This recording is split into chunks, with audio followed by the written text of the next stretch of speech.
Irimi dúirt a hiarna de gnáil néfa a hon fuing, hon sin a stúrid in organéver. Agus náirt de grasta a bhrónáring, hon iad a thuirt concríthe. Ónas go róte a thusfear ar níl a bhór agus a níl go néamh fasta. Agus gur tréit, craig nó faríd, tre Christ our dearna, Amen. Direct, we beseech thee, O Lord, our actions by thy holy inspirations, and carry them on by thy gracious assistance, that every word and work of ours may always begin from thee and by thee, be happily ended through Christ our Lord. Amen.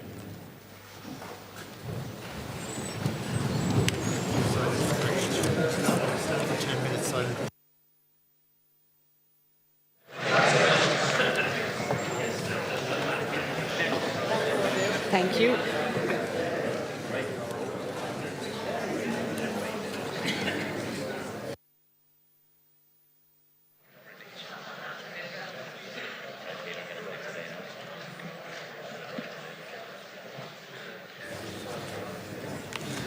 Members, as we reconvene here this morning to discharge the functions that we have been constitutionally mandated by our constituents to perform, we have a duty to the people who have elected us to conduct ourselves in a way that is befitting of the office we behold. Our primary constitutional function is to nominate a Taoiseach for appointment by Uachtarán na hÉireann. The issue of the recognition of the Regional Independent Group as a technical group is at the core of yesterday's dispute. On Friday, the 17th of January, I outlined in correspondence to each member of the Business Committee legal advice that my office had received from the OPLA. In that correspondence, I further sought submissions from those who did not agree with the advice I had outlined. I was explicit that I had made no decision of the issue on the recognition of the Regional Independent Group as a technical group in that correspondence. I invited submissions by close of business yesterday. And those of you who did not agree with the advice had the opportunity to make a submission and provide alternate advice for me to consider. I embarked on this process in the interest of fairness and in also recognising that the standing orders could be open to interpretation. As of yesterday, I received one submission on the issue of the Regional Independent Group, and I thank the authors of that submission. Overnight, I considered the submissions and advice that I received. I reviewed and discussed the submission with my staff. It seems to me that there is significant ambiguity in the wording of the Standing Order 170, paragraph 1 and paragraph 4. I will seek senior counsel advice on this matter before coming to an impartial final decision. Therefore, in accordance with my solemn declaration, that I will apply the rules as laid down by this House in an impartial and fair manner, and the powers conferred on me by Standing Order 75.3. I have decided that to avoid prejudging my final decision on that dispute, the following technical groups will be recognised for the purposes of any debate in today's proceedings pending a final ruling on the matter. Independent and Parties Technical Group, Independent Technical Group. I trust my decision today provides a roadmap for all parties and all members to work towards an outcome that is acceptable to all. Thank you. I now call on our Government Chief Whip to make a brief statement, I believe. Thank you, Ciancórla. I'd like to update members of the House that the Government recognises that there is ambiguity in standing orders, which requires clarification in differentiating between members of opposition and Government. Government believes that our Dáil is ever evolving and standing orders should evolve to reflect membership and groupings of the House. Government will today bring forward a motion to establish the Committee on Standing Orders and Dáil Reform, to fully engage with the committee and to work to secure agreement as soon as possible as regards formation of technical groups and the rights of unaligned members acceptable to government and opposition. Government is fully committed to working with all parties and none in the committee to make the required changes that are fair not only to members of this current Dáil but future Dáils in the years ahead. We will aim to have this resolved by February the 5th. If you could move to the order of business. Thank you, Ceann. It is proposed that the following arrangements shall apply in relation to the business to be taken today. The proceedings on the nominations for Taoiseach shall, if not previously concluded, be brought to a conclusion after 45 minutes, and the following arrangements shall apply hereto.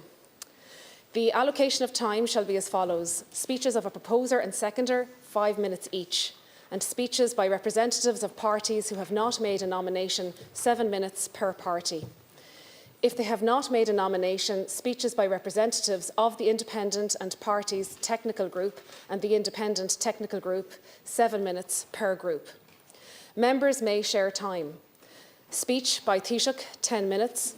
On the determination of any nominations for Taoiseach, the Dáil shall, unless it otherwise orders, stand suspended for 3 hours. The proceedings on the approval of the nomination by the Taoiseach of other members of the Government shall, if not previously concluded, be brought to a conclusion after 1 hour and 13 minutes, and the following arrangements shall apply thereto. The order of speaking and allocation of time shall be as follows: speeches by Taoiseach and Taoiseach, 15 minutes each. Speeches by representatives of Sinn Féin, 15 minutes in total. Speeches by representatives of the Labour Party and the Social Democrats, 7 minutes per party. Speeches by representatives of the Independent and Parties Technical Group and the Independent Technical Group, 7 minutes per group, and members may share time.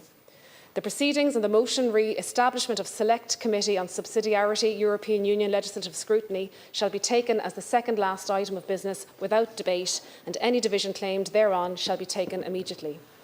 The proceedings on the motion re the Committee on Standing Orders and Dáil Reform shall be taken as the last item of business without debate. Any division claimed thereon shall be immediately taken, and the committee shall report on matters relating to the formation of technical groups in the 34th Dáil not later than Friday, the 31st of January 2025. And on the conclusion of the proceedings on the business outlined, the Dáil shall adjourn until 2 p.m. on Wednesday, the 5th of February 2025. Thank you. I must now put the question on the Government Chief Whip's business proposal. Is the proposal agreed to? Not agreed. Not agreed.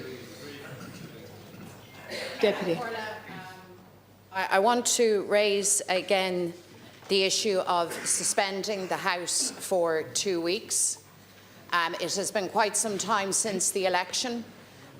We all know that there are huge challenges facing the country and indeed an expectation that we all get down to work. I see no reason, no rationale for a further 2-week delay. In fact, people will regard it as quite scandalous given the time wasting so far that we would rise for a further 2 weeks. So we object to the order of business on that basis. Thank you. I do welcome the fact that government has now finally acknowledged that there has to be a differentiation between government and opposition, and that no TD can be in government and opposition at the same time. I'd further say, Ceann, that this is not a temporary arrangement for today.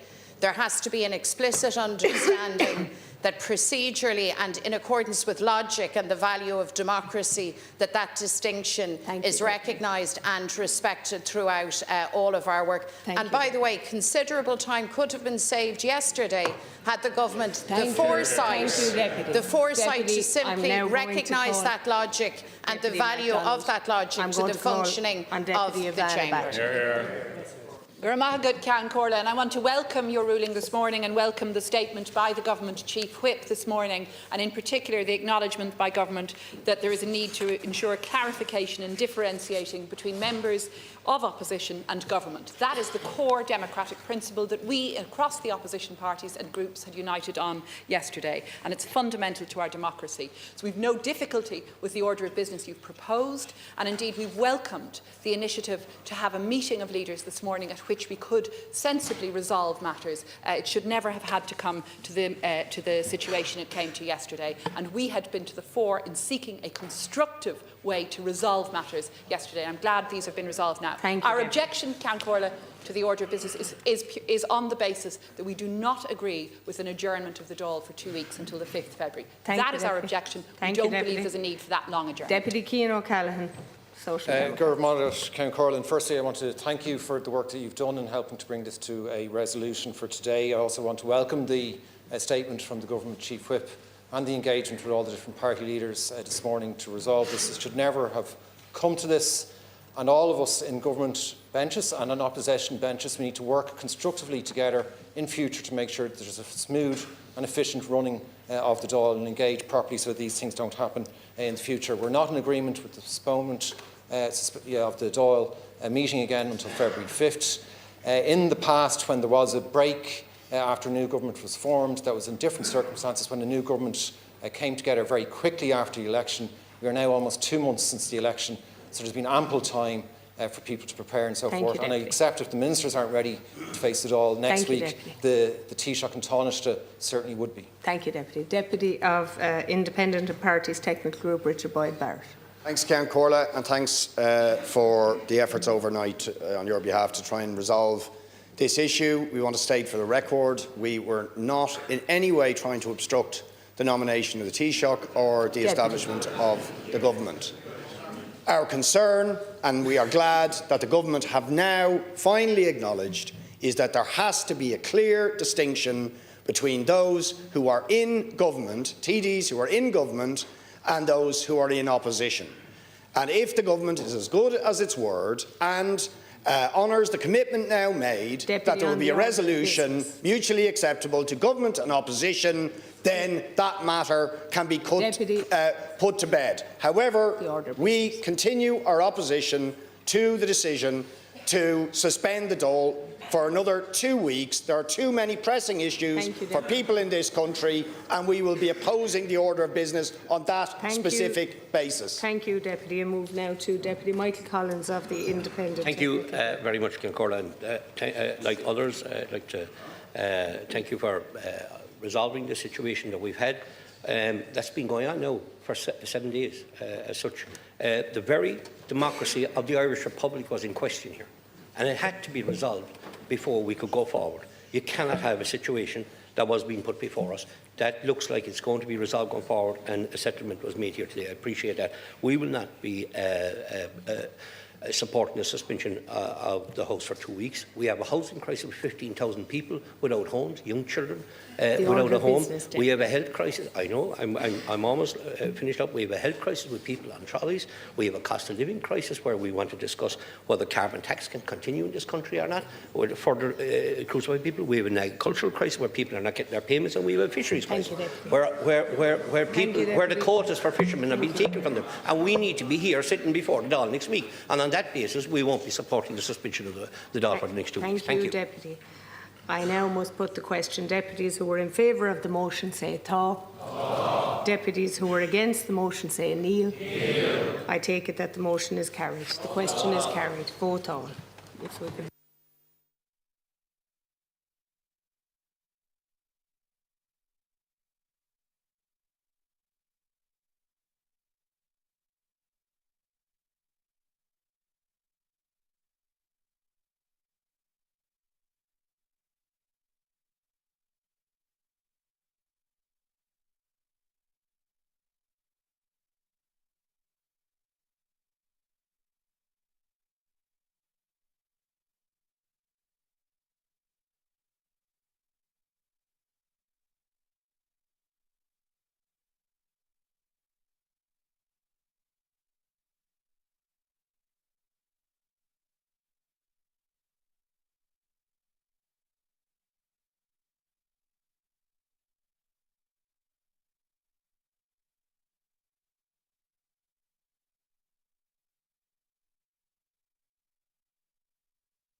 stand up. Would members please take their designated seats as the vote will be taking place? And the business proposal, the question is that the proposed arrangements for today's business be agreed to, and on that question a division has been challenged. Tellers Thaw, Deputies Hildegard Naughton and Deputy Cormac Devlin. Tellers Knee, Deputies Pádraig McLaughlin and Deputy Michael Collins. The clerk will now take a roll call.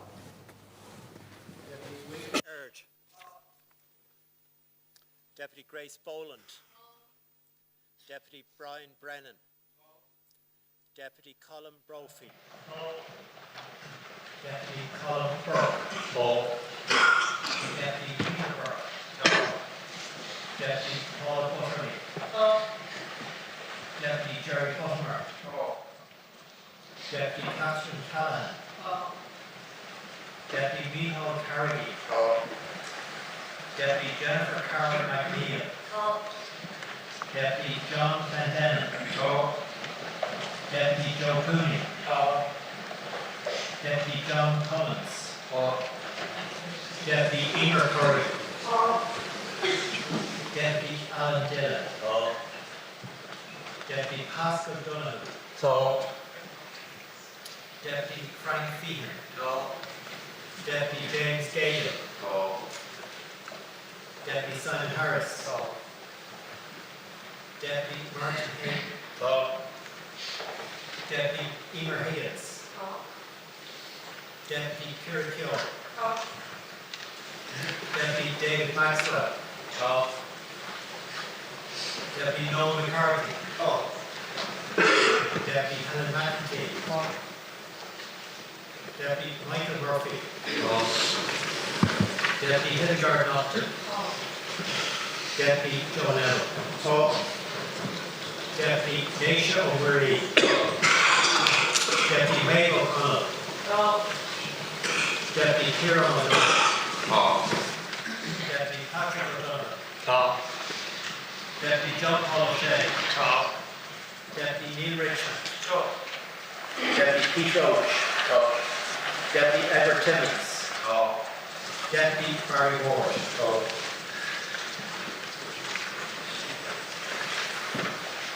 Deputy Catherine Ardagh. Deputy Tom Robinson. Deputy Shane Brennan. Deputy James Brown. Deputy Mary Butler. Deputy Malcolm Burke. Deputy Thomas Burke. Deputy Michael Cahill. Deputy Darren Cleary. Deputy Jack Chambers. Deputy Peter Chapclear. Deputy Niall Collins. Deputy John Conley. Deputy Colin Crowley. Deputy Martin Daly. Deputy Ashton Benson. Deputy Cormac Devlin. Deputy Albert Dolan. Deputy Timmy Dooley. Deputy Sean Fenn. Deputy Rowan Foley. Deputy Pat Cope Gallagher. Deputy John Mahart. Deputy James Lawless. Deputy Vino Martin. Deputy Paul McCall. Deputy Charlie McConnell. Deputy Tommy McCormick. Deputy Seamus McGrath. Deputy Erwin Green. Deputy John McGuinness. Deputy Andreas Moynihan. Deputy Michael Moynihan. Deputy Shane Moynihan. Deputy Jennifer Moran O'Connor. Deputy Naisha O'Carroll. Deputy Sean Free. Deputy Dara O'Brien. Deputy Jim O'Callaghan. Deputy James O'Connor. Deputy Lee O'Gee. Deputy Ryan O'Mara. Deputy Christopher O'Sullivan. Deputy Paul O'Sullivan. Deputy Eamon Scanlon. Deputy Brendan Smith. Deputy Neil Smith. Deputy Robert Troy.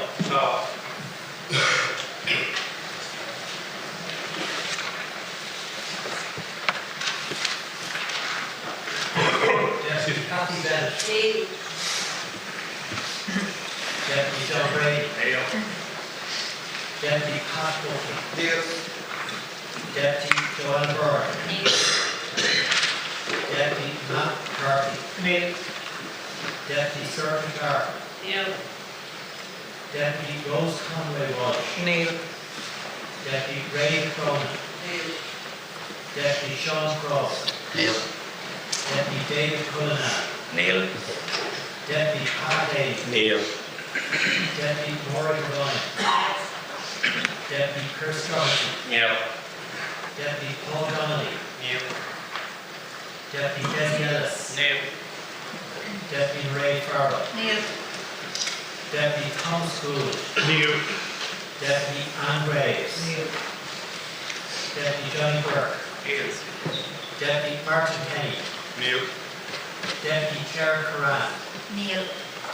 Deputy Port McLaughlin. Deputy Mary Lynn MacDonald. Deputy John McGettley. Deputy Conor D. McGuinness.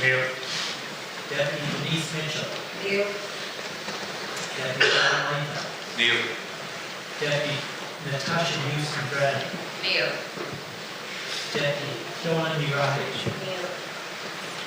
Deputy Ono Red. Deputy Donald O'Leary. Deputy Rory O'Murphy. Deputy Amos O'Sullivan. Deputy Clinton O'Sullivan. Deputy Willie O'Hara. Deputy Lisa Riley.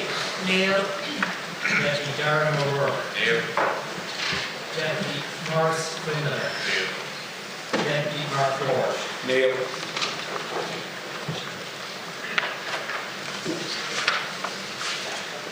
Deputy Kieran Ahern. Deputy Ivana Bachi. Deputy Alan Kelly. Deputy Owen Kenny. Deputy George Lawler. Deputy Jed Nash. Deputy Robert McDonough. Deputy Conor Sheehan. Deputy Reid Burrow. Deputy Duncan Smith. Deputy Mark Wall. Deputy Mike Evans. Deputy Shannon Collins. Deputy Aidan Farley. Deputy Gary Gannon. Deputy Sinead Sweeney. Deputy Rory Hearn. Deputy Keane O'Callaghan. Deputy Dean Quaid. Deputy Ford Rice. Deputy Jennifer Whitmore.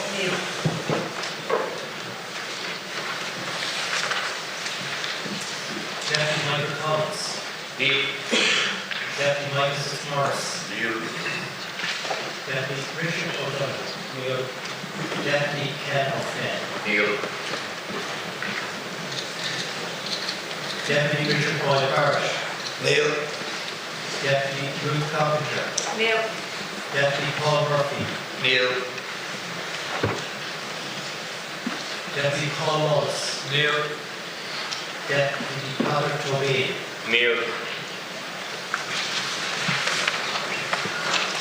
Deputy Sean Kenny. Deputy Catherine Connolly. Deputy Paul Nicholas-Gover. Deputy Noel Grealish. Deputy Marion Harden. Deputy Owen Hayes. Deputy Seamus Healy. Deputy Danny Healy-Ray. Deputy Michael Healy-Ray. Deputy Barry Heenahan. Deputy Michael Lowry. Deputy Matthew McGrath. Deputy Kevin Boxer Mora. Deputy Carol Nolan. Neil. Deputy Roger O'Gorman. Neil. Deputy Brian Stanley. Deputy Gillian Toole. And Deputy Charles Ward.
The result, Thaw 95, Neil 77. The question is carried. The next business item is nomination of Taoiseach pursuant to Article 13(1)(1) of the Constitution. I will now invite members to make nominations for Taoiseach, and I will remind members that it is customary to second nominations for Taoiseach, but it is not mandatory. I first call on Deputy Albert Dolan to make a nomination. Deputy, you have 5 minutes.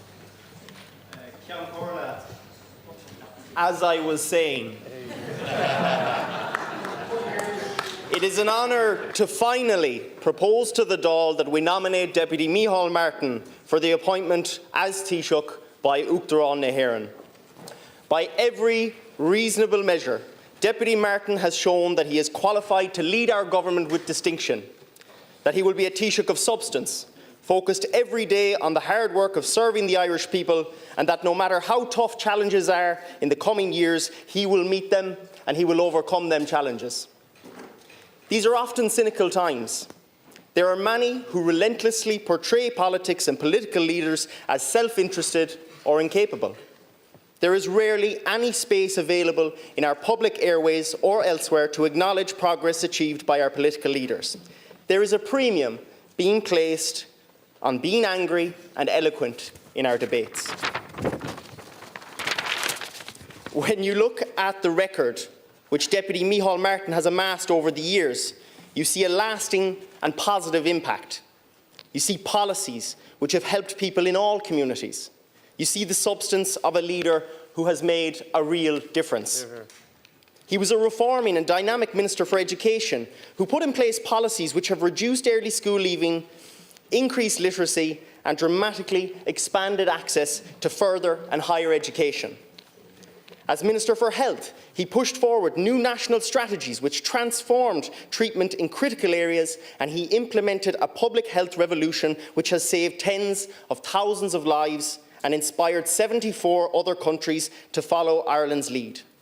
As Minister for Enterprise, he created new areas of activity which made Ireland an international leader in key areas and underpin hundreds of thousands of jobs.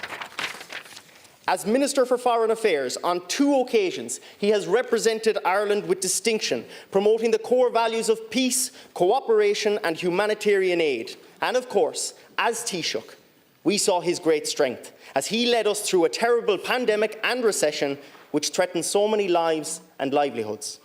In those dark days, filled with great uncertainty and fear, he never faltered. He spent countless hours working to find ways of helping people and responding to once-in-a-century problems. And he spoke clearly and directly with the Irish people at all times, sharing with them the information available to him and offering hope that we would come through to better days. During the recent election, people of all political allegiances and none came up to him as he canvassed to shake his hand and say that however they intended to vote, during that country, during that great time of turbulence, they appreciated that he was our Taoiseach. And during that election, Deputy Micheál Martin and Fianna Fáil campaigned on the basis of a positive campaign and a positive message of leading our country forward. And the Irish people responded. They gave him the largest and clearest mandate of any party or leader. He has worked since then to build a coalition government based on respect and a detailed programme. It brings together different priorities, but a shared commitment to action over the next 5 years. Each of us who had the privilege of canvassing with Deputy Martin during the election saw firsthand the direct connection he had with the people, his ability to find ways of addressing their concerns, his sincere determination that we both celebrate success and we never lose focus on the urgent challenges of today. Is mór an anar dom, seasamh an seoinne mar onadaí do muintir na Gaillimhe. Tá mé fear bhuaich dóibh as an muine natá curtha anam agus as an deis a bheith ag obair ar a son an seo in nál éireann. Tuigim an reagracht mhór atá orm agus tá mé ré le tuairt faoi le dígris agus le dúthracht. Ag an am céine, tá mé muinínach go bhfuil ceannar a den scótha againn I dteachta Micheál Martin. Tá a chumas a haithí agus a thomáantais do bhaintear na hÉireann léirithe go soléir aige thar na blianta. Tá sé cróga, cíalmhar agus tíorithe ar na réití atá de dhé orann mar náisiún. Tá fís láidse aige don tír seo, agus ní léon dabhart ormach go mbeidh sé ina Taoiseach a dhéine an-difriocht, a curtha ar las cioncín agus a cheasa le dúthracht do gach saoránach. We never know what challenges will arise. But what I do know is that Micheál Martin as Taoiseach, we have a leader who is ready to face them head-on. His dedication, his experience and his unwavering commitment to progress will be invaluable as we navigate the road ahead. Thank you, Deputy. I'm excited and optimistic for the future under his leadership, and I believe we will continue to work tirelessly to create a better Ireland for all. Thank you, Deputy. Thank you. I call on Deputy Captain.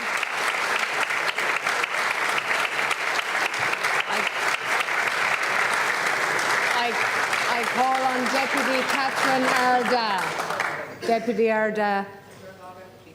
5 minutes, Deputy. A ceann comhairle, is mór an ionóir agus anáthas dom Micheál Martin a anam nú mar Taoiseach aniu. Tá an tálinn mar tír ghfuil ceanara sucr, stúma agus trócroch agin. Tá na tréthe seo riachtanach a ról an Taoiseach. Deputy Micheál Martin has served the Irish people with honour and commitment during his distinguished career. He has overcome many deep challenges and shown himself to be one of the most important, influential and successful democratic representatives of these times.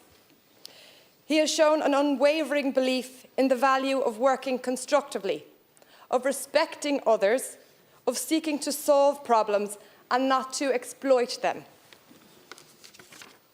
He has shown a command of diverse public issues and the ability to respond to new concerns.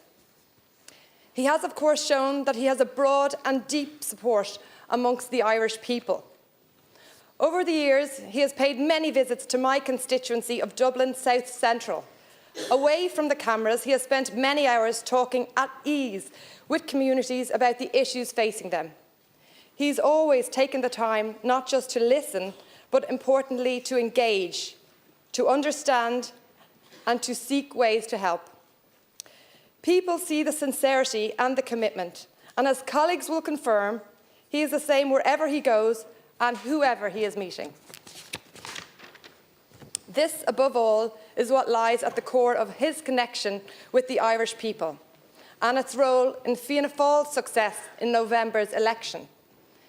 He has, above all, demonstrated that he will lead the new government with determination and will strengthen our country's position in Europe and the world.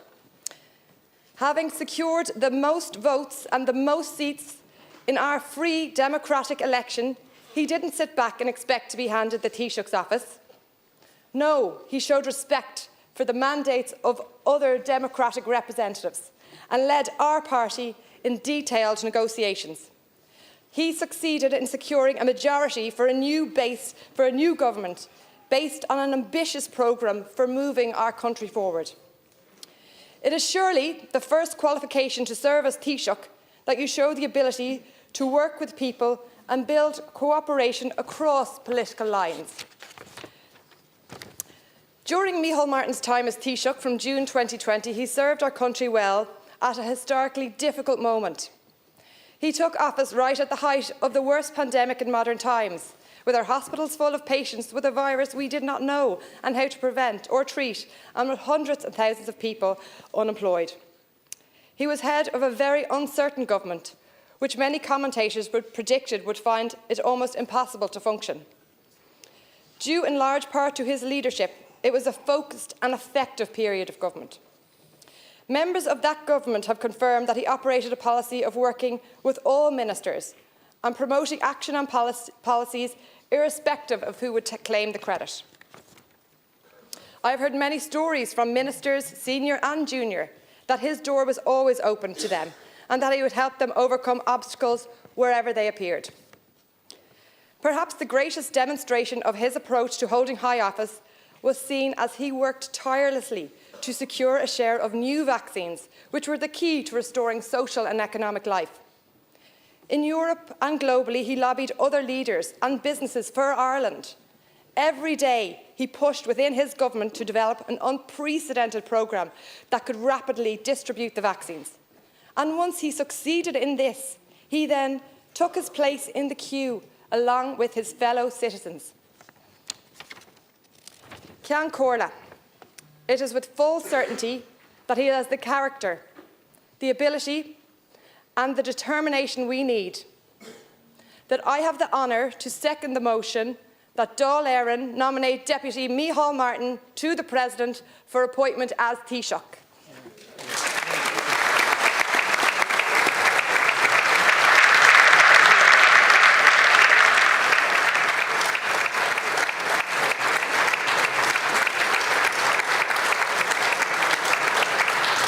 I now invite members of Sinn Féin, Deputy Mairead Farrell, for the nomination process.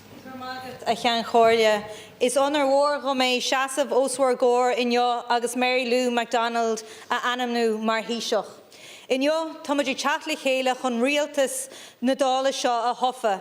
Tasí an Taoiseach a diggin na deocrachtaí atá an sa tír seo a chomála sin a ecin na deisna gur féidir lena chothú chun síl agus tír a bhád éireann níos ár a chrothú. Agus sin an cineál ceanara a bheith I Mary Lou MacDonald mar Taoiseach. It is an incredible honour to nominate Mary Lou MacDonald as Taoiseach today, a woman who has shown real leadership as leader of the opposition and as Uachtarán Sinn Féin, building our party across all 32 counties and building our team right here in the Dáil. Central to Mary Lou is her compassion and understanding of the real needs of people. She has a vision for Ireland, a vision not confined to this room, but a vision that encompasses all of Ireland and all of its people. Not an abstract people, but the people who come into our clinics every single day. The nearly 9,000 people who have been on hospital trolleys in this year alone. The mother who has been turned down for carer's allowance because she's €2 over the limit. The couple in their 30s who want to save for a mortgage but whose extortionate rent means that they can't save for a deposit.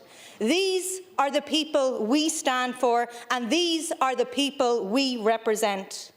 Mary Lou and we as her team are here to deliver on the politics that we believe in. We're not just here for mercs and perks, but we're here as a team that will deliver for people across Ireland, and a team led by Mary Lou. This, I have to say, stands in absolutely stark contrast in what we've seen unfold here over the last number of days. And today, we see that we're only back from the holidays, and ye have decided that we should go back on mid-term break. And of course, this government, actually it's my speaking time, of course this government must be absolutely exhausted from having to relive their Leaving Cert Maths exam, where they seem to have struggled with question number 1, how many junior ministers does it take to form a government? And the answer that ye settled on was 23, which is in contrast to previous year's exam papers, which was lower. But anyone who would have paid attention to the way ye campaigned during the general election would have been actually forgiven for thinking that your focus today would have been on the people and the people that we represent. But no, not having your focus on people across this state, but on the needs of the people in this chamber. And we often hear from Fianna Fáil and Fine Gael over the last 5 years, I've heard it so many times, that we can't solve something overnight.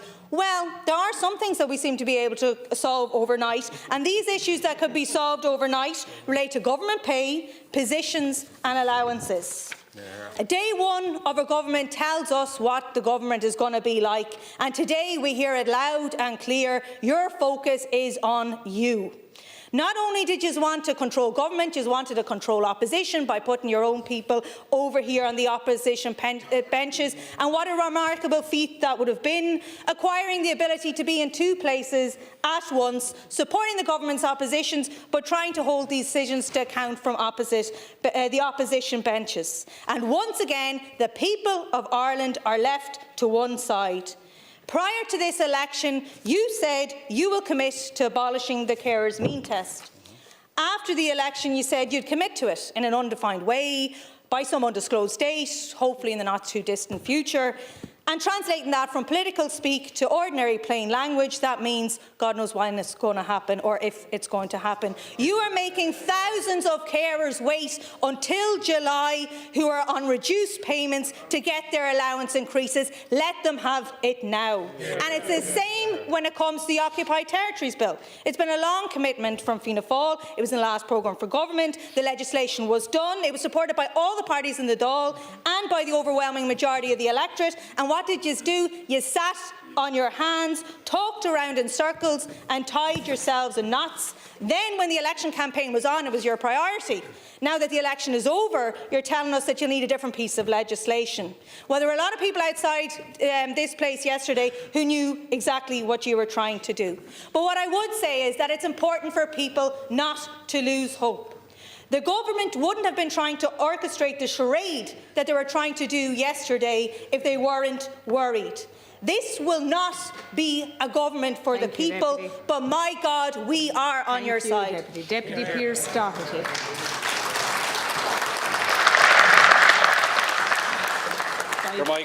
Can Corlia agus is more an honour dus agus an frivolous dus hon takeir don anim yahan chakta Mary Lou MacDonald the African Tishi. Will she again as a realist on the Gregorini do Grebrani agus Chilier for den state show. Agus Ian Canra at an Fishigi agus an Jingwalaktigi la Tauhini sphere a Hallahar de Erin. Mary Lou MacDonald would make an excellent Taoiseach. And I say that because she is Irish Republican to the core. She is guided by principles of fairness, of equality, of economic justice. She's an individual with passion and determination, the ability to deliver for workers, for families and ordinary people, to deliver a fairer and better and a united Ireland. And there's no doubt that there's uncertain times ahead.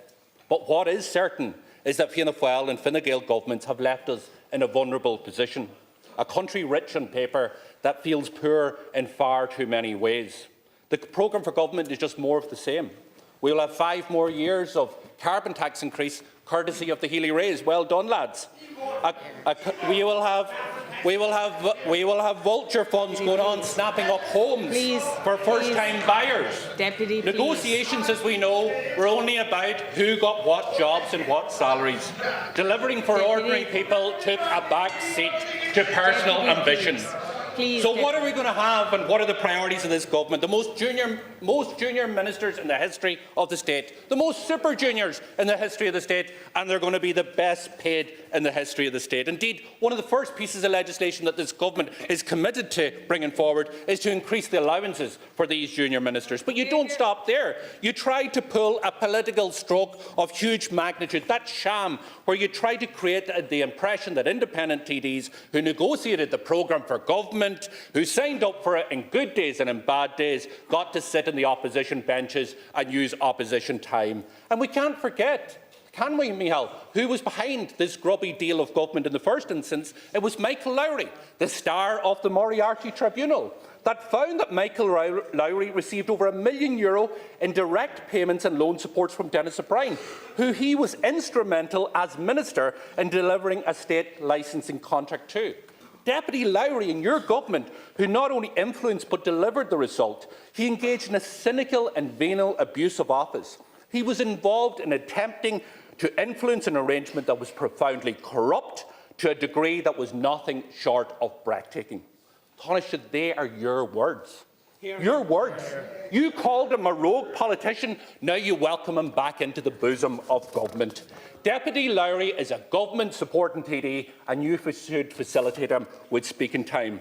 And I wonder if he will use that speaking time to come clean, to set the record straight about his involvement in the Doncaster deal, the purchase of Doncaster Football Club, funded by Denis O'Brien, a deal that the Deputy swore that he had no part in and was not to benefit from, which was completely and utterly false.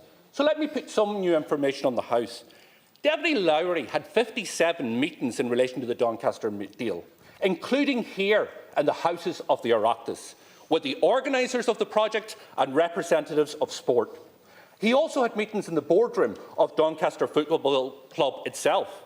So will he explain also, in September and October of 2001, why his accountant and his advisor paid the person putting the Doncaster deal together 2 bank drafts of £32,500 sterling and £25,000 sterling for his fee? And when he's doing that, maybe he'll explain why these payments came from an account in Gibraltar and where did they originate from. These payments were never disclosed to the tribunal. Will he use government's time to explain to this House and the public why he, on the 15th of March 2001, met with other key individuals in relation to this deal in Dublin? The outcome of the meeting was the creation of a false narrative and fake new documents that were given to the tribunal. Maybe he could explain why he, it is claimed, with 2 others that were central to these deals, met in a rural farm on August 2002 to burn the original documents pertaining to these deals. He did so to make sure that the truth would never see the light of day. The information that I'm telling you now, Taoiseach, comes directly from one of the men present. Michael Lowry has been found by the tribunal And Micheál Martin, when you called on the Taoiseach at the time, Enda Kenny, to reopen the investigation into Michael Lowry, it was because of some information that came from the same individual that has given me this information. So can I ask you, how do you square the circle? Back then you wanted Michael Lowry investigated. Now you want him in the bosom of government. Now you allow him to play the part of kingmaker. Now you hand him substantial influence over this government. So maybe next time when you sit down with Michael Lowry to discuss your grubby government deal, you ask him, did he burn the documents? Where did the Gibraltar payments come from? Why did he meet and create in a meeting that ended up creating false documents? And why did he lie to the tribunal? 2020 precedent, I'll now allow a brief contribution.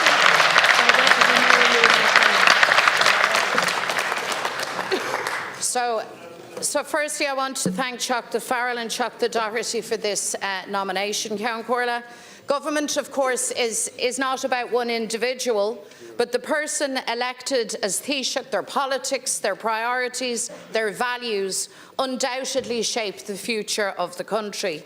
The Taoiseach, and by extension the government, must lead from the front and by example, demonstrating in word and deed that the public interest comes first, demonstrating courage and humility, honouring their word, acting with strong spirit and in good faith, meaning what you say, keeping promises. These, I believe, are the cornerstones of leadership. Ceann Comhairle, what happened here yesterday was the result of arrogant manoeuvring from Fianna Fáil, Fine Gael and Michael Lowry TDs. I'm not happy with what transpired and the fact that the Dáil was repeatedly suspended, but I am resolute in the stance that we as opposition took. We stood to defend a very simple but very important principle, that no TD can be in government and in opposition at the same time. We pushed back against a brazen attempt to stymie, to silence and to sabotage the opposition. We collectively represent hundreds of thousands of people, and any attempt to railroad us will be met head-on, without fear or hesitation. We will stand our ground, and we will always stand up for those that depend on us to fight their corner. Ceann Comhairle, the people of Ireland have worked hard, and the state now has unprecedented wealth and resources, everything needed to build a fair and equal society. The state has never been richer, but so many of our people, working people, are left behind. I grew up in Dublin in the 1980s and things were tough. But never in my worst nightmares did I think that the soul of our city would carry the weight of so many sleeping bags in doorways, cardboard boxes for shelter, tents lining our canals, and homeless hubs as refuge for so many families. The housing and homeless crisis crystallises the unfair society that all of you have created. Working people go to soup kitchens. Families struggle for the basics. Children wait in agony for life-changing operations. Trolleys line overcrowded hospitals. Why is it that a country that is so wealthy, that nothing seems to work? And the answer is Fianna Fáil and Fine Gael. And you now have no excuses left. The resources are there. Yet your programme for government is simply a charter for more of the same, a blueprint for further crises. You've no clear plans to deliver on childcare, to change the lives of low and middle income workers, no clear timeline to address the issues for carers, and only a passing interest in the future of our country and the reunification of our island. All you have is a selection of promises, promises that all have been made before, promises that all have been broken before. This is an incredible country. We've the best of people and communities, but our communities and people have been left down for generations by bad government for whom the achievement and maintenance of power has been the first priority. You have normalised the division between the haves and have-nots. You have delivered for the insiders but shortchanged working people again and again. But our motivation remains that one day, in the not too distant future, we will have a government for working people, a government that ensures that people have a home, that they can see a doctor when they're sick, that childcare is affordable, that they have living costs that don't break the bank, and a government to restore the hope in our young people, that they can have their opportunity for a good and decent future here in their own country. So Lanamid, ag obair chun tacaíocht a bhaile, son rawa eile seachas rialtas faoi ceannas fianna fáil agus Fine Gael, chun go maithimid lámach faoi dhearg le rialtas son an Cushwinter Ibra, son Chowley agus son Pobble. Can Corla, today will not be our day, but our day will come. Our work and our ambition for building a better, fair, equal and united Ireland has never been more important.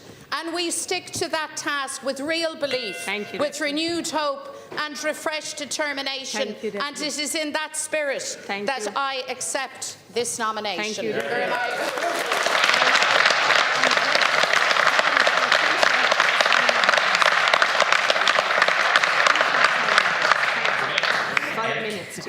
Cian Corla, Fine Gael will be supporting the nomination of Micheál Martin as Taoiseach, and I want to begin with some words of sincere congratulations to Deputy Martin as he returns to the office of Taoiseach. I know it's a really special day for you, Micheál, for Mary, for Micheál A, for Eva, for Killian, your siblings, your wider family, your team, and all of the people behind you who work so hard to ensure you get elected to this House, just like all of us in this House can relate to.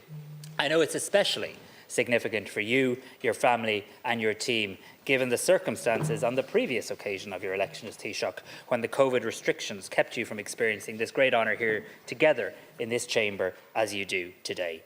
I've seen the trademark way in which you go about your business, up close as Health Minister when our two parties were in confidence and supply, as Minister for Further and Higher Education in a department in which was your concept, and more recently working together as Taoiseach and Taoiseach in, let's call it, quite an intense political period.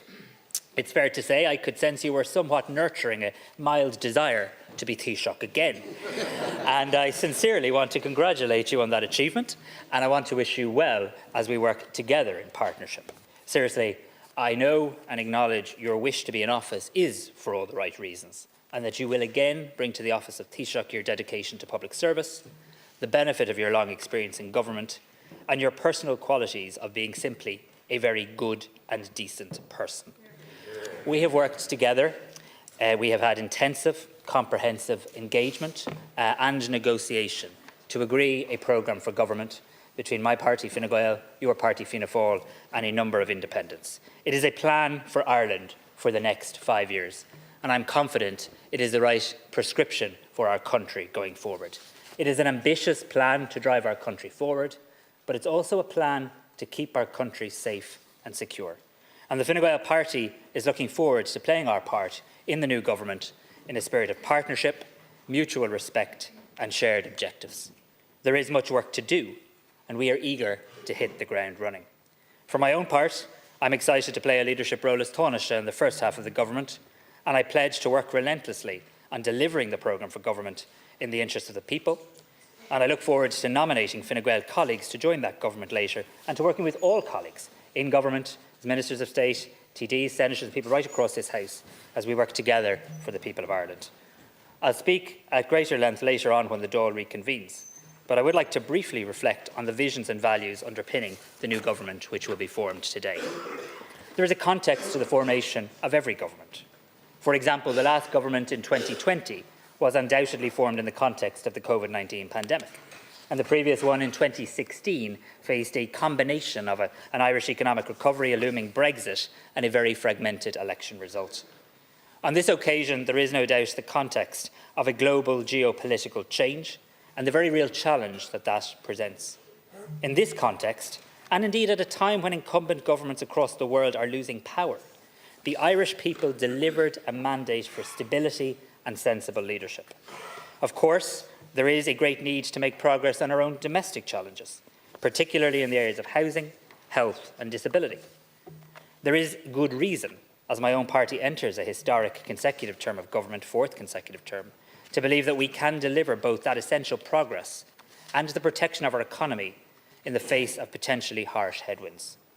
We in Fine Gael have worked in successive partnership governments with the Labour Party, with Independents, with the Green Party and with Fianna Fáil to deliver for our country, even in times of emergency. Looking forward towards the next 5 years, these are the qualities which must characterise the next government. Because for the Irish people, the challenges I just mentioned, in housing and disability in particular, are nothing short of emergencies, and they want to see a government meet them with the mantra of delivery, delivery, delivery. While it is clear a period of some economic instability may lie ahead, our public finances are in a position to ensure we can make key progress on increasing infrastructure delivery and improving public services. In particular, we can bring a new energy to the delivery of infrastructure like water, energy, transport, housing, needed to support the development of our country and our societies. When it comes to disability and special education, there's no point pretending that we're anywhere close to where we need to be.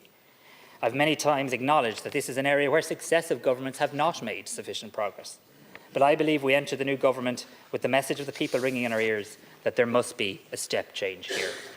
The commitments we have agreed in the programme for government, together with the restructuring and reprioritising of relevant departments, which will be clear later, will result in a serious focus of resources on making improvements in disability services.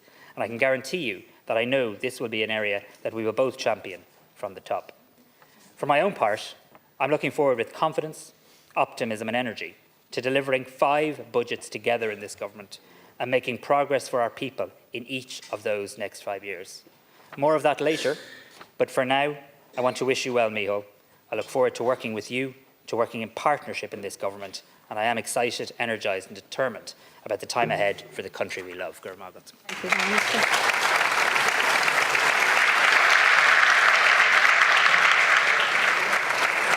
Thank you. I now call on Deputy Ivana Bacik of the Labour Party. Gur Magat, Ceann Comhairle. I want to start by wishing Deputy Martin well as incoming Taoiseach, a presumptive incoming Taoiseach. Today will be likely a proud day for you and your family and supporters, and I want to acknowledge that, and indeed to wish Deputy Harris well as outgoing Taoiseach and incoming Taoiseach. But Ceann Comhairle, increasingly this feels like Groundhog Day, or rather Groundhog Week, not just with Deputies Martin and Harris swapping roles, not just with President Trump reinstalled in the White House, but also because over here in Ireland, in recent weeks, it has felt like we are returning to the bad old days of stroke politics, of nod and a wink politics, with Fianna Fáil back again in the driving seat. All we need now is the return of the Galway tent to complete the picture. And this would be funny if it weren't so serious.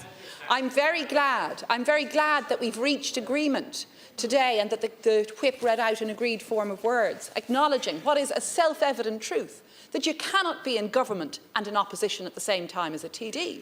And that was the core democratic principle that we across the opposition had united on yesterday. And the situation in the Dáil yesterday was deeply regrettable, but it should never have come to that. And this was a chaos of the government's own making. And I'm really glad, Taoiseach and Taoiseach, that you reached out in the end and that we had a leaders' meeting this morning and that we were able to resolve things as we had sought to do. That's very important that we have done that and that we can move on. Because you have a very important task. The success of this government would be for the betterment of all in Irish society. And indeed, instead of going into a 2-week recess, we should now be convening the Dáil next week so we can fulfil our constitutional duty to hold the government to account from opposition.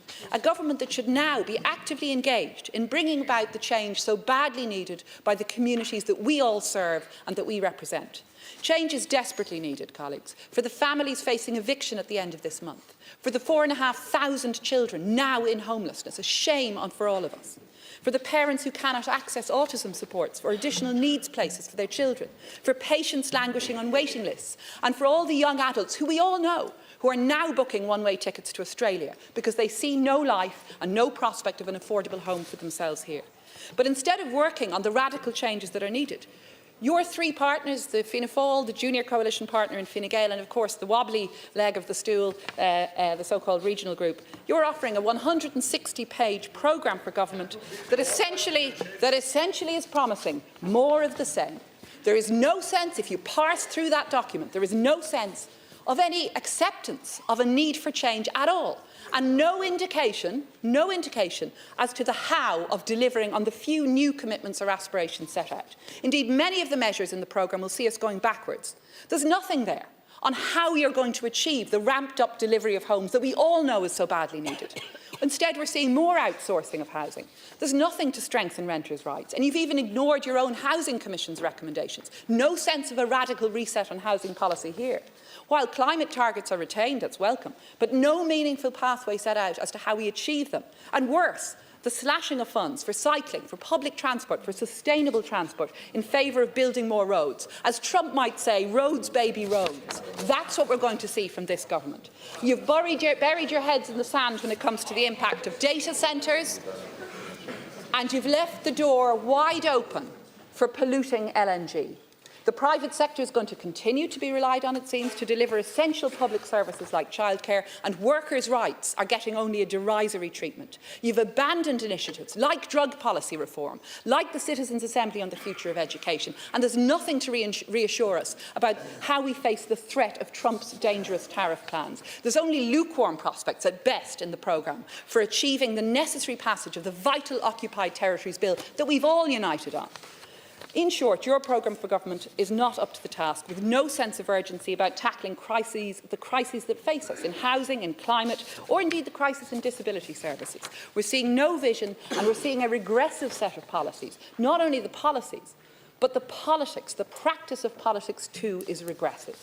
We do not even know what constituency deals or sidebar commitments were made to the Lowry lads, deals that do not appear in the text of this programme. And many people, Taoiseach and Taoiseach, let's be clear, many people were deeply uncomfortable, given his history, of the involvement of Deputy Lowry in the negotiation of the programme for government. Many people I think are very concerned, remembering when you, Deputy Martin, described Deputy Lowry as a rogue politician, calling on him to resign his seat. I think people despair that the highest standard, Deputy Martin, you can aim to is an assurance that a leading negotiator of the programme for government will not be in government to do any corruption, as if that was something to boast about. And to compound matters, to compound the discomfort so many of us feel, the Lowry leg of the stool was until today intent upon pulling off an old-style political trick by setting up in both government, having secured ministries, having secured commitments, and also in opposition, making a mockery of our democratic process. Bertie may not be back, but grubby deals are, and this looked like such a deal. And I'm very glad, as I say, we've secured now a commitment from the Whip and a commitment from you as government leaders that we will see this matter resolved with the agreement of both government and opposition. That's really important, and that's very welcome. For us in the Labour Party, we stand for a different kind of politics to you, a different kind of politics in our policies and in our practice of politics. We have a proud track record of high ethical standards for our public representatives, of transparency and integrity in our political practice and in our work. And we have a strong political vision for change. Our vision is for the creation of an active state, a state that can and will deliver for communities on housing, on climate, on care and on work. That's the programme we stood for in the election. It's the programme we will be working to achieve, even from opposition, and along with others on the left with whom we share a common vision over the course of this Dáil. We want to see this government building affordable homes, protecting our climate, defending the rights of children, ending child poverty, ensuring timely access to healthcare, guaranteeing decency at work, and using the machinery of the state to drive down household bills. We want to see a government that will support integration and stand firm against the politics of hate and the politics of the far right. And as we always have, we in the Labour Party will work constructively from opposition with those who share our vision to achieve the change that we believe in over the course of this government. We will hold you to account fiercely and fairly, with integrity and with transparency, as we've always done. And I look forward to the challenge ahead. Thank you, Deputy. And I now call on Deputy Cian O'Callaghan of the Social Democrats. 7 minutes, Deputy. It's a very proud day for you and your family, and especially that your family are able to join you today and they weren't in the convention centre during the pandemic. Ceann Comhairle, while we wish the incoming Taoiseach and government well in their terms of office, the Social Democrats will not be supporting any of the nominations today. As a country, we face huge challenges, most acutely in housing, healthcare, cost of living, childcare, disability services and climate change. We cannot face these challenges and increase investment in public services on the scale that is necessary while at the same time eroding the tax base. This view is a fundamental difference between the Social Democrats and the three largest parties in this Dáil. Ceann Comhairle, the rationale for the deal between Fianna Fáil and Fine Gael and Michael Lowry marks a new low in Irish politics.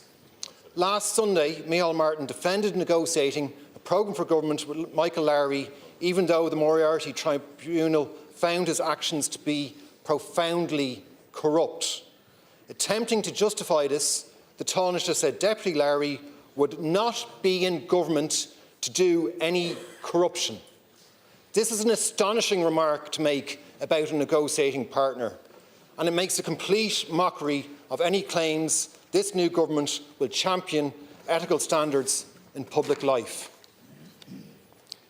Ceann Comhairle, the programme for government is devoid of new ideas or radical measures. The transformation that we need is nowhere to be seen. On housing, this is particularly stark. During the election campaign, I met family after family that were personally affected by the housing crisis. We all did. Every day I met adults in their 20s, 30s, 40s, older, still living at home in their childhood bedrooms. I met parents with tears in their eyes as they spoke about their adult children forced to emigrate to find somewhere affordable to live. I met a mother who broke down in tears speaking about her son who worked so hard to get a decent education, get a decent job, and yet is back living at home in his 40s. The level of anxiety and despair this is causing is unprecedented. There are now more than 15,000 people living in homeless emergency accommodation, and there are 4,658 children growing up without a home. Where is the urgency in the programme for government to tackle this? During the election campaign, we were told by the government that 40,000 homes would be built last year. When the Taoiseach, Simon Harris, was asked what was his source for this information, he said it was the Housing Minister, Darragh O'Brien. Well, the CSO today has confirmed that only 30,000 homes were built last year. Ceann Comhairle, disabled people are forced to fight tooth and nail for what most of us are able to take for granted: the chance to go to a local school, have jobs, live independently, and to be able to access public services. Disabled people and their families must battle from the day that they are born. It is shameful that their biggest battle is often with the state to try to get basic services like an assessment of need, essential therapies, or a school place. Previous governments have repeatedly said that disability services were a priority, but if that were true, it would be reflected in the makeup of the Cabinet. There should be a standalone senior minister for disability, someone with real political power that can focus solely on disability with the resources needed to ensure that disabled people can participate fully in society as equals. On climate, we have no real idea how this government intends to meet its targets and avoid up to €20 billion in EU fines by 2030. We need to invest now in renewable energy, in public transport and a fair transition, rather than wasting billions on fines in 5 years' time. We need to see a retrofitting revolution with grants reforms that are accessible for those on low and middle incomes. Climate action is often presented as a negative. However, investment will result in a clean environment, cheaper energy and smaller bills. For years, the last government used one-off payments to address the cost of living crisis. It never worked because it didn't address the underlying issue. The best way to bring costs down is to invest in quality public services and climate action. Investment in healthcare, education, childcare, public transport and clean energy will drive costs down and pay dividends in the future. Ceann Comhairle, we cannot allow threats, implied or otherwise, from other countries to influence our foreign policy or stop us from standing up for human rights, international law and against genocide. The ceasefire in Gaza and the release of hostages is very welcome. However, there must be accountability for genocide and crimes against humanity. In addition to this, the incoming government cannot be allowed to renege on commitments to enact the Occupied Territories Bill. There was cross-party consensus during the election that we needed to enact this crucial legislation. Now the government is talking about progressing new, weaker legislation.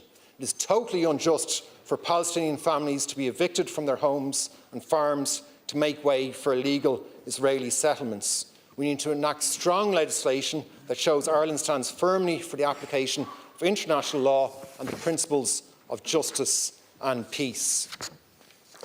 Count Corla, the Social Democrats, with an increased mandate and enlarged parliamentary party, will play an important role in this new Dáil. Our role will be constructive, robustly holding the government to account while also proposing solutions. We will work and cooperate with other opposition parties, particularly those on the left.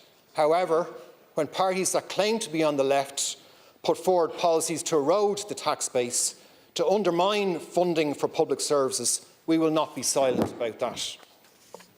Count Corla, the government hasn't even been formed yet, and it's already marred in controversy. The early days have been chaotic, dominated by stroke politics, jobs for the boys, a lack of ambition and vague commitments. It's not too late to change course. Deputy. I now move to the Independent and Parties Technical Group, sharing time with 4 members, 1 minute 45 each. Deputies, as I'd ask that you be respectful of that. Deputy Seamus Healy to begin.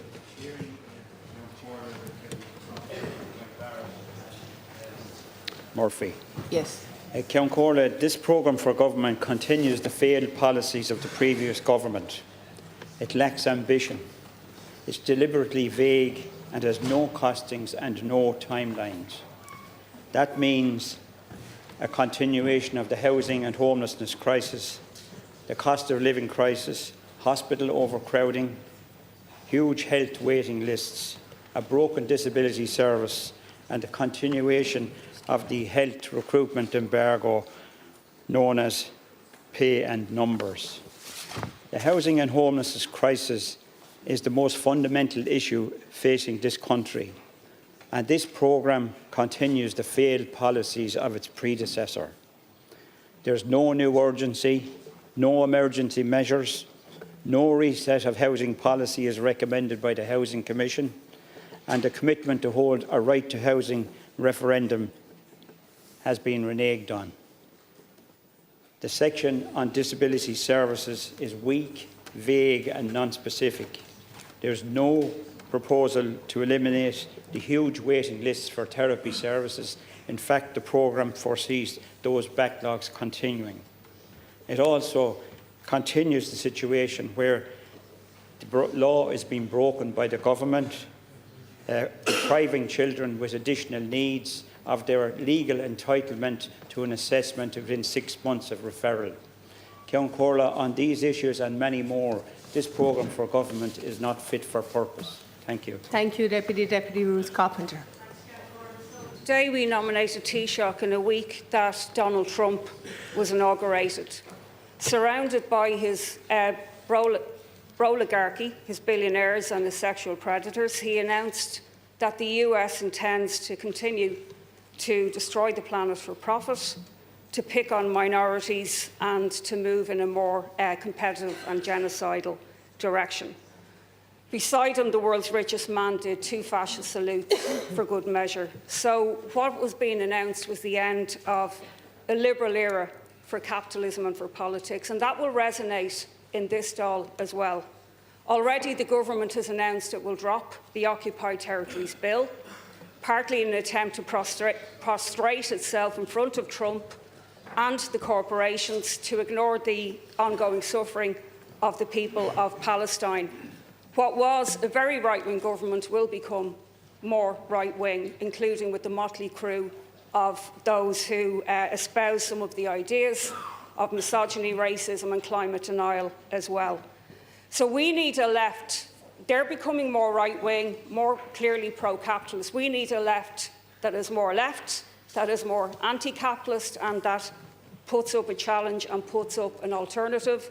Socialists in the Dáil will demand the resources we need for the housing crisis, for disability, for autism and care, and will organise outside of the Dáil as well. We need a movement to challenge the direction that capitalism is taking now. Call on Deputy Richard Boyd-Barrett. We won't be supporting the nomination of any Fianna Fáil, or for that matter, Fine Gael, Taoiseach, and there are many reasons for that, but we found one of them this week. where Fianna Fáil and Fine Gael were implicated in an attempt by so-called independents, the Healy Rays and the regional group to insult the intelligence of the people of this country and to undermine our democracy by trying to claim they were in opposition when they are a party to the programme for government and are committed to supporting that government. Thankfully, a united opposition and public outrage has forced them to backtrack on this absurd proposal. But it is utterly outrageous when we are facing almost 3 months without a functioning Dáil, that there's going to be yet another 2 weeks off. As somebody said to me on the street today, coming in here today, do you think children living in emergency accommodation are going to get 2 weeks respite from the hardship and suffering they're enduring? Do you think the Section 39 workers or the nurses or the health workers who are run off their feet in our hospitals are going to get 2 weeks respite from the stress they are under? Or do you think that people who are waiting in pain for hospital procedures on waiting lists are going to get 2 weeks respite from the suffering that they are enduring? It is an insult of this government to start off with another 2-week break when we should be meeting to discuss the crisis of housing and homelessness that is blighting the lives of tens of thousands of people in this country. The absolutely disastrous situation in our health service that has led those Section 39 workers and health workers en masse to ballot for industrial action. We oppose this nomination. Deputy Paul Murphy. Thanks, Ciancórla. Yesterday, stroke politics met robust opposition, and the outrageous attempt to effectively steal time from the opposition by the government was blocked. Thank you, Deputy. Please. But that's not the only stroke of this government. We have the 3 extra junior ministers, we have an extra super junior minister, and we have about €30,000 extra in expenses for each of them. It has become clear that the focus of the discussions on the programme for government were really more focused in on how many snouts could be fit at the public trough. And these strokes are engineered for and organised by the so-called kingmaker of the Dáil of the government, Michael Lowry, a politician brought into a position of considerable power by Fianna Fáil and Fine Gael, a politician who is profoundly corrupt. When Lowry was a Fine Gael Minister for Communications, he received £447,000 from Denis O'Brien.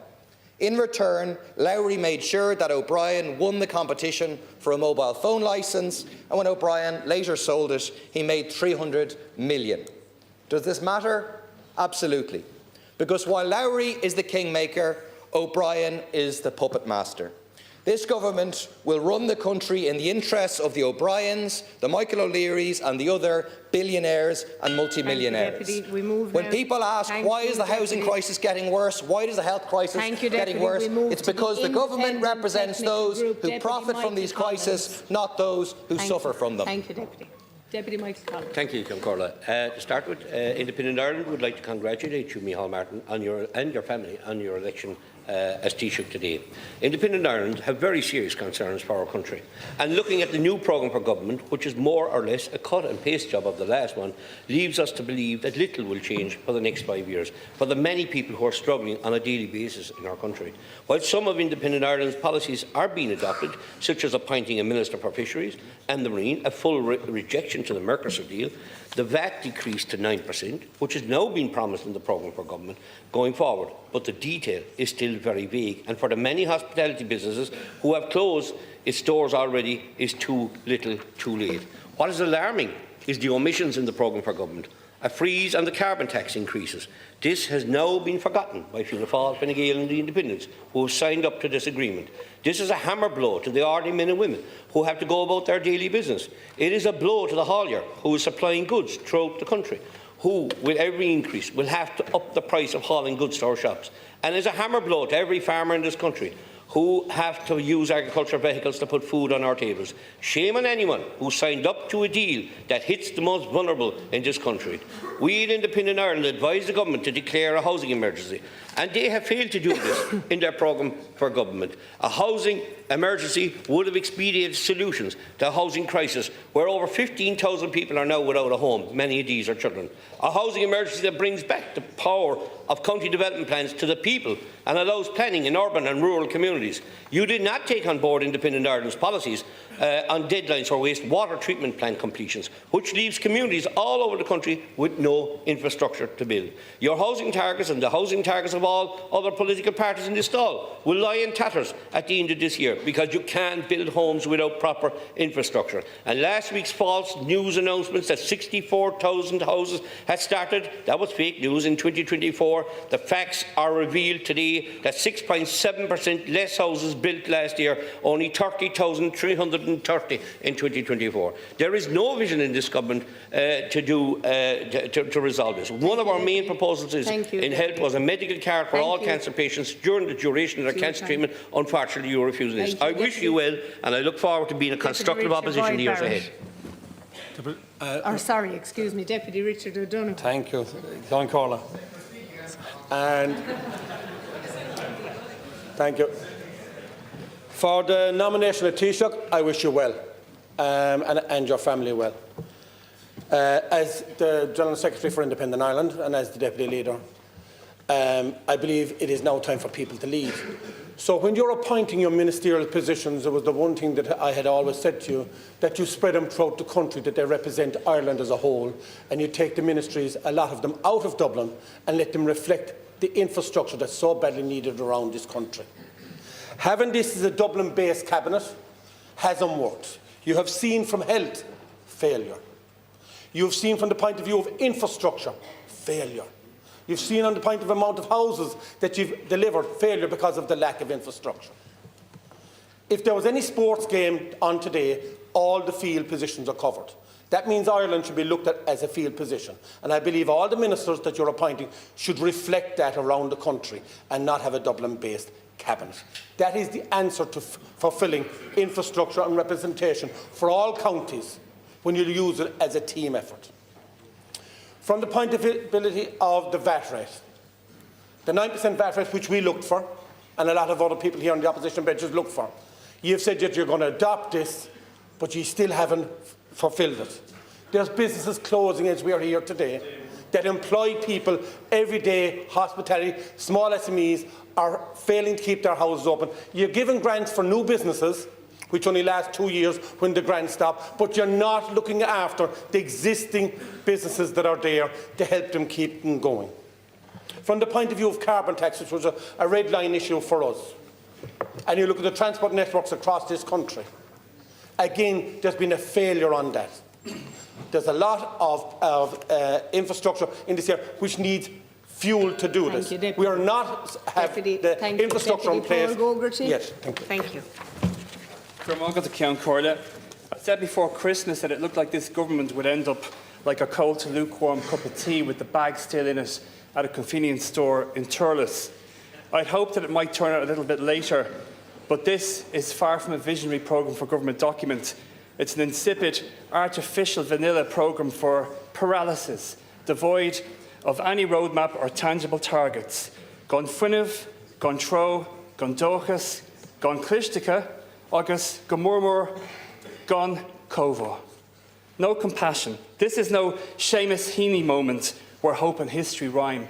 It's more like good old Gilbert O'Sullivan where nothing rhymes. In fact, what does come to mind is Chapel Rowan, painting a picture of what it's like in 5 years' time.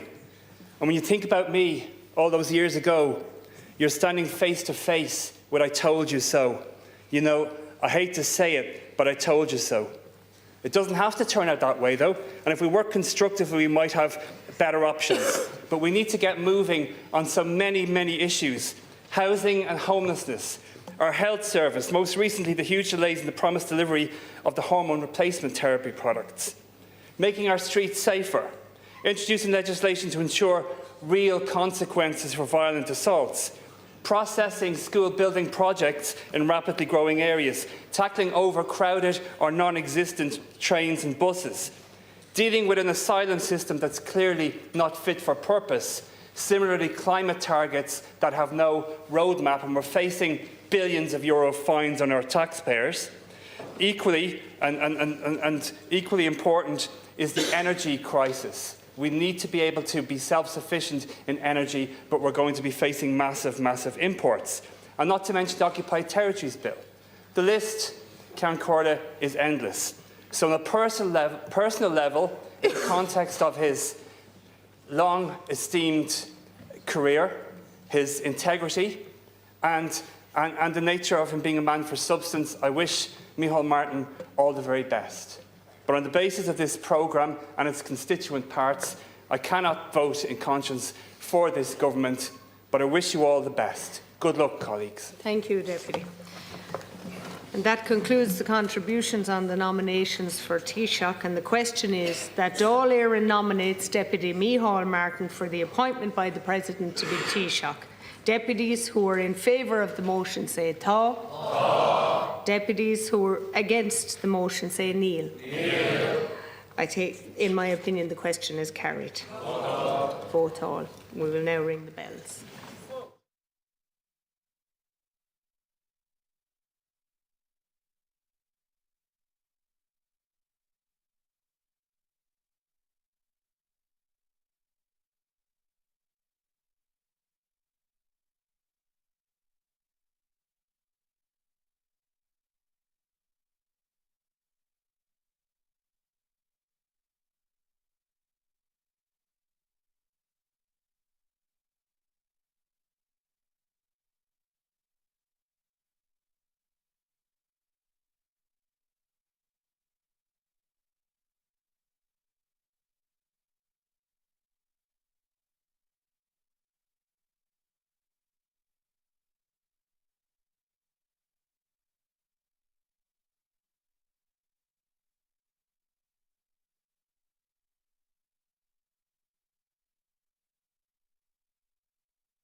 Deputies, please take your seats as we're going to take a vote very shortly.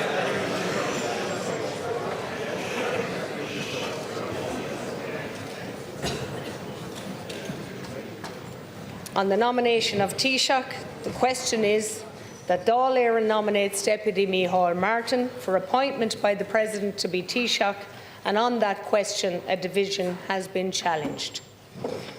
Deputies Tá, Hildegard Naughton and Deputy Cormac Devlin, Deputies Neil, Deputy Pádraig McLaughlin and Deputy Duncan Smith. The Clerk will now take the vote by roll call.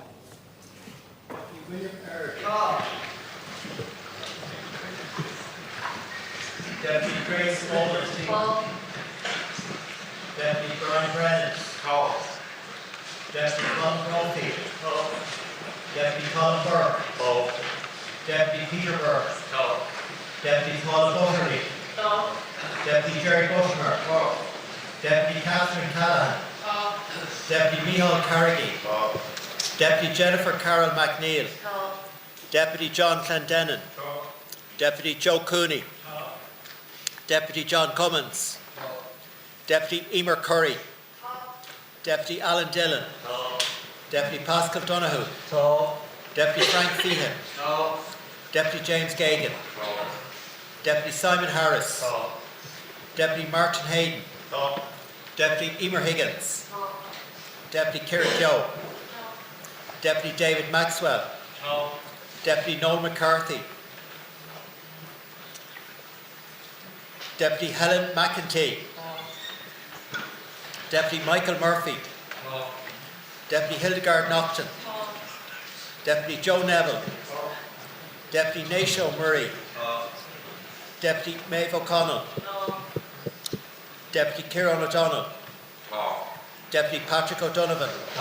Deputy John Paul O'Shea. Deputy Neil Richmond. Deputy Pete Roach. Deputy Edward Cummins. Deputy Barry Ward.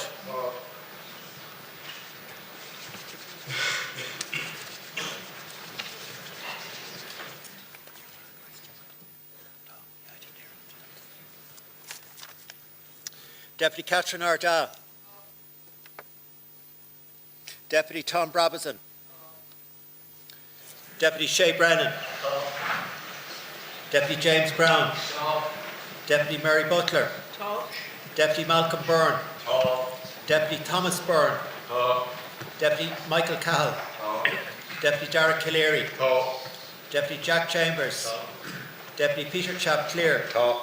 Deputy Niall Collins. Deputy John Connolly. Deputy Cathal Crowe. Deputy Martin Daly. Deputy Aisling Dempsey.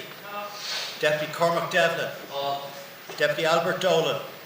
Deputy Timmy Dooley. Deputy Sean Fleming. Deputy Norma Foley. Deputy Pat the Cope Gallagher. Deputy John Lahart. Deputy James Lawless. Deputy Micheál Martin. Deputy Paul McAuliffe. Deputy Charlie McConnell. Deputy Tony McCormack. Deputy Seamus McGrath. Deputy Erin McGreehan. Deputy John McGuinness. Deputy Andreas Moynihan. Deputy Michael Moynihan. Deputy Shane Moynihan. Deputy Jennifer Mann O'Connor. Deputy Naisho Carroll. Deputy Shauna Farrell. Deputy Darragh O'Brien. Deputy Jim O'Callaghan. Deputy James O'Connor. Deputy Willie O'Dea. Deputy Ryan O'Mara. Deputy Christopher O'Sullivan. Deputy Pádraig O'Sullivan. Deputy Eamon Scanlon. Deputy Brendan Smith. Deputy Niamh Smith. Deputy Robert Troy.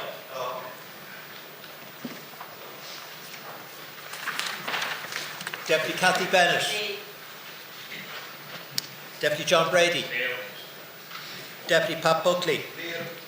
Deputy Joanna Byrne. Deputy Matt Carthy. Deputy Circuit Clark. Deputy Rose Conway Walsh. Deputy Ray de Cronin. Deputy Sean Crowe. Deputy David Cullinan. Deputy Pat Daly. Deputy Maura Devine. Deputy Pierce Doherty. Deputy Paul Donnelly. Deputy Desi Ellis. Deputy Mairead Farrell. Deputy Thomas Gould. Deputy Anne Graves. Deputy Johnny Quirk. Deputy Martin Kenny. Deputy Claire Curran. Deputy Pádraig McLaughlin. Deputy Mary Lou MacDonald. Deputy Donna McGettigan. Deputy Conor D. McGuinness. Deputy Denise Mitchell. Deputy Johnny Mythen. Deputy Natasha Newson Drennan. Deputy Hionan Ralig. Deputy Owen O'Brien. Deputy Donnacha O'Leary. Deputy Rory O'Murcu. Deputy Angus O'Snuddy. Deputy Fiontan O'Sullivan. Deputy Louis O'Hara. Deputy Louise O'Reilly. Deputy Louise O'Reilly. Deputy Darren O'Rourke. Deputy Maurice Quinlivan. Deputy Mark Ward.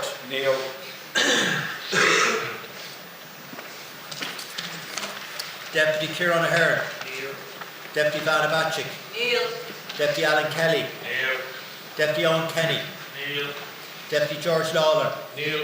Deputy Jed Nash. Deputy Robert O'Donoghue. Deputy Conor Sheehan. Deputy Marie Sherlock. Deputy Duncan Smith. Deputy Mark Wall. Deputy Holly Kearns. Deputy Jen Cummins. Deputy Aidan Farrelly. Deputy Gary Gannon. Deputy Sinead Gibney. Deputy Rory Hearn. Deputy Keane O'Callaghan. Deputy Liam Quaid. Deputy Pádraig Rice. Deputy Jennifer Whitmore.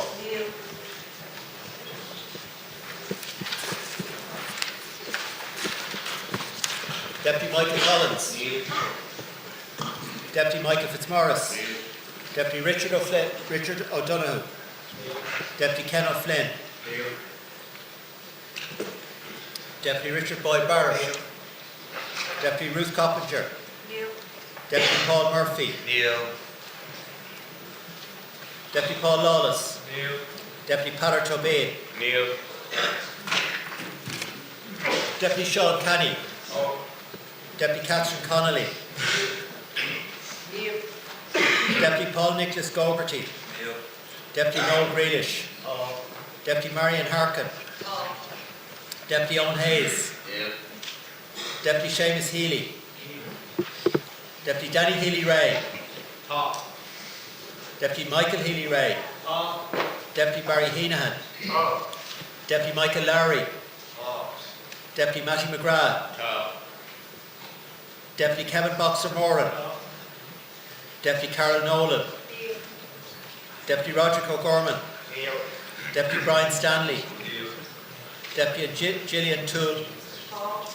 Deputy Charles Ward.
Result, Tá 95, Neil 76.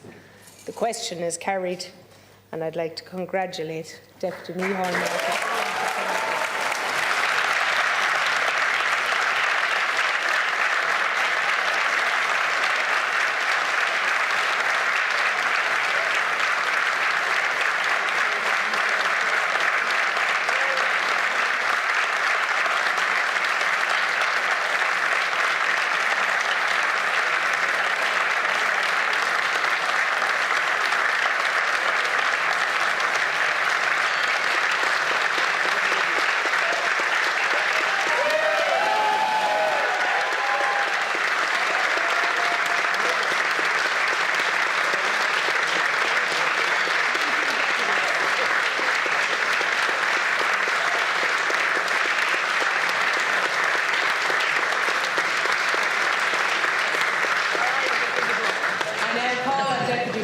To speak for 10 minutes, Deputy.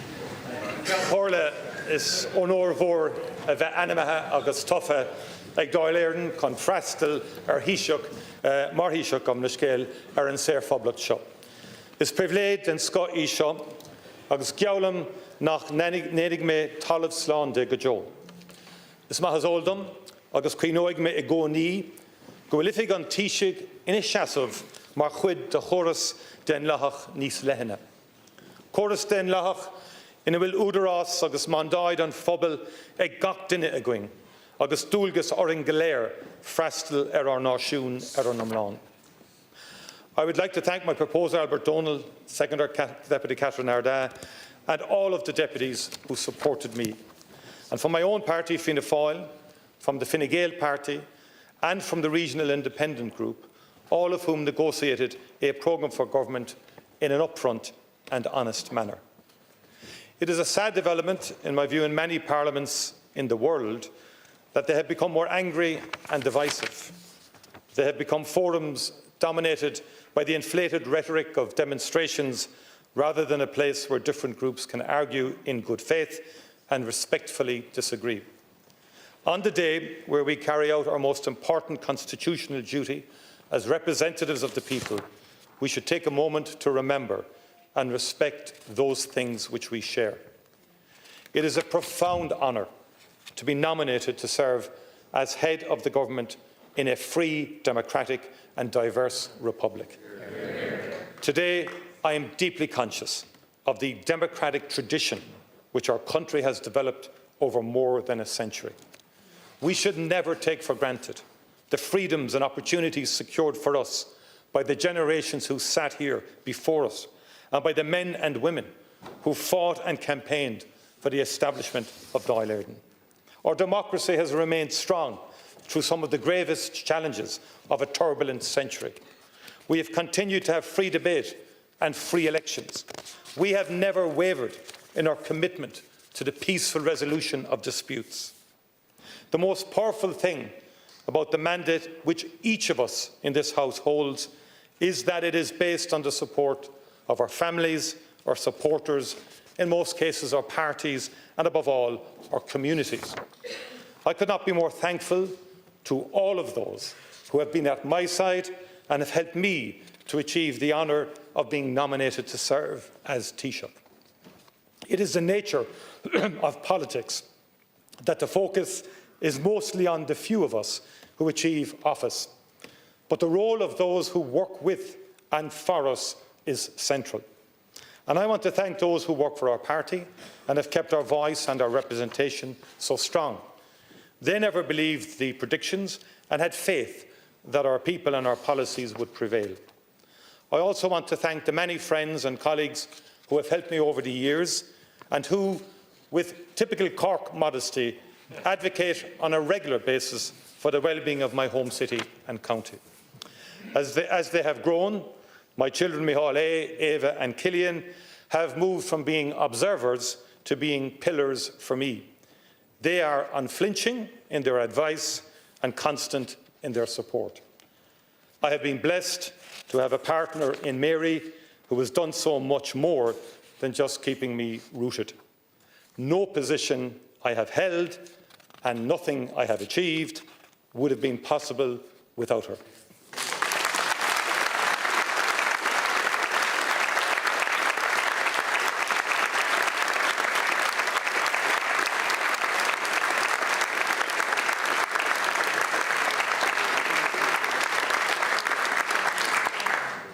I would also like to acknowledge my wider family and especially my late parents, Paddy and Lana.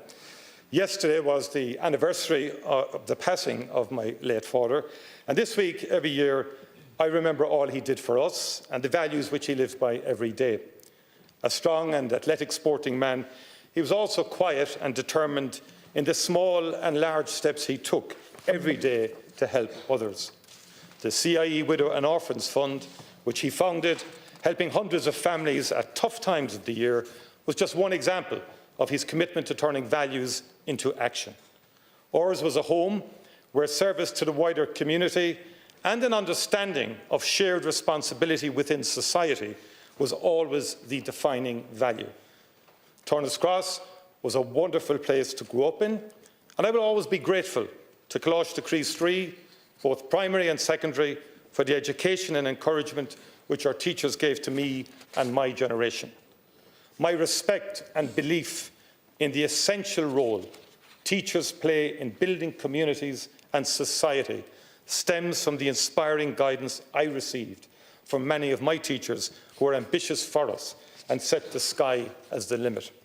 And it was also there that I first learned of the power of political action, as few of us working class kids then could have hoped to complete school without the revolution which Minister for Education Donogh O'Malley and former Taoiseach Jack Lynch introduced.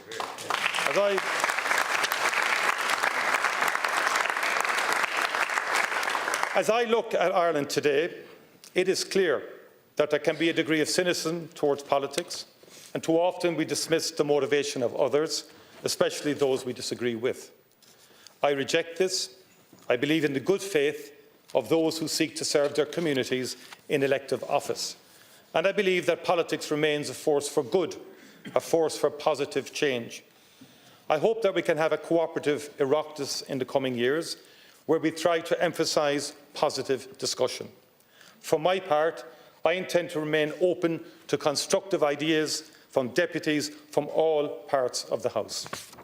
When nominating members of the new government, I will address more specific policy points, but I think it's important to state the core principles on which I intend to lead the government. When reflecting on the legacy of republicanism from the 1916 generation of which he was a part, Sean Lemass always stressed the idea of responding to the needs of today and shaping the future. For him, true republicanism was not about following the past. It was about a willingness to move on and create new ways forward. He summed this up with his favourite quote from Padraig Pearse: "Every generation has its task." And for us today, for this generation of political leaders, the task is to protect Ireland's strength at a moment of real threat, while also addressing critical social needs. By any reasonable measure, this is a challenging moment in world history. Ireland is an open democracy with an open economy. We cannot expect to stand unaffected on the sidelines. We must protect and renew an economic model which delivers high employment and resources for public services. Central to this, we must strengthen our three essential relationships with Europe, with the United States and with the United Kingdom. Europe is the essential foundation upon which we rely. And this week marks the anniversary of the day when Jack Lynch and Patrick Hillery signalled our commitment to a European future by signing our Treaty of Accession. The government I lead will work every day in the same spirit. We will work to help reform and strengthen the European Union. We will work with others to overcome urgent economic, environmental and political challenges which threaten our shared interests and values. We will not flinch in our support for protecting Europe's freedom and democracy. Our relationship of kinship with the United States is older than our state. It has endured because we have continued to renew bonds of respect and cooperation. We are not naive about the realities of change. But equally, the Ireland-America relationship is one which benefits us both, and it will emerge strongly no matter what.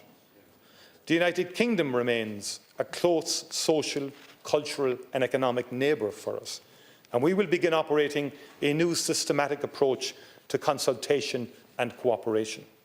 And internationally, we will be an active voice for the values of peace, cooperation and development. We will follow the profoundly welcome ceasefire in Gaza with a sustained programme of humanitarian and reconstruction aid. And we will do this through cooperation with the World Food Programme and UNRWA. Protecting and renewing Ireland's economic strength and standing in the world must, as I have said, also be accompanied by sustained action on other urgent needs. 60 years ago, this month, Sean Lemass went to Stormont to meet Terence O'Neill.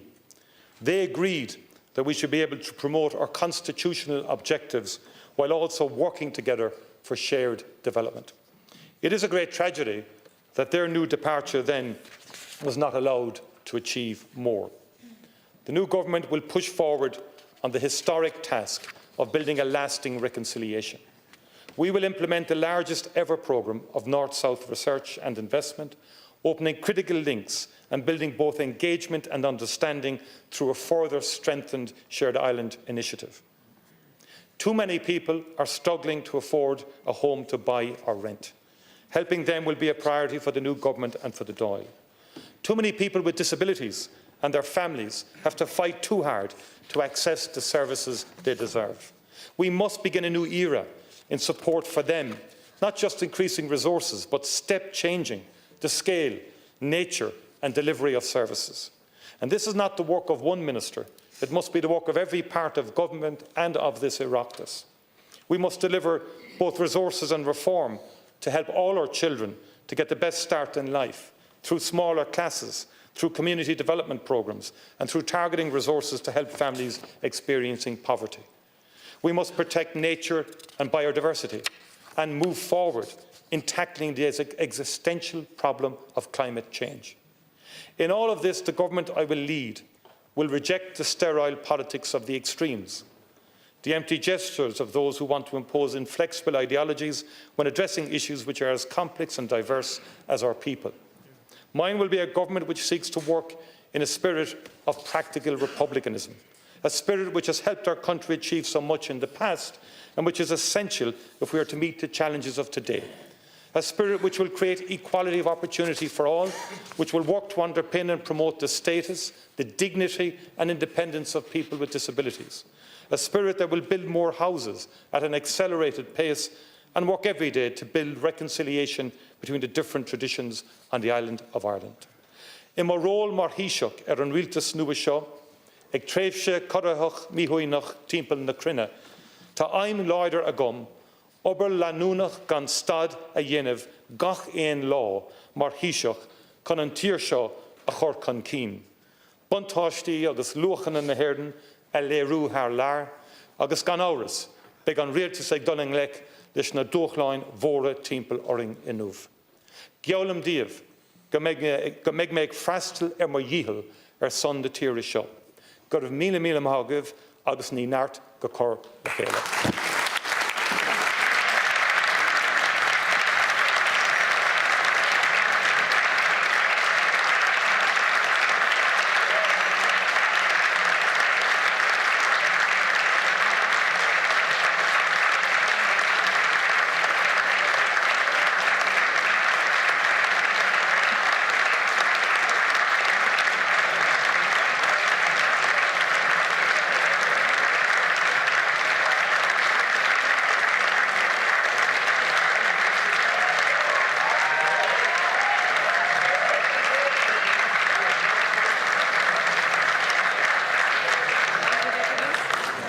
Thank you, Deputies, and if I could reiterate my congratulations, Taoiseach.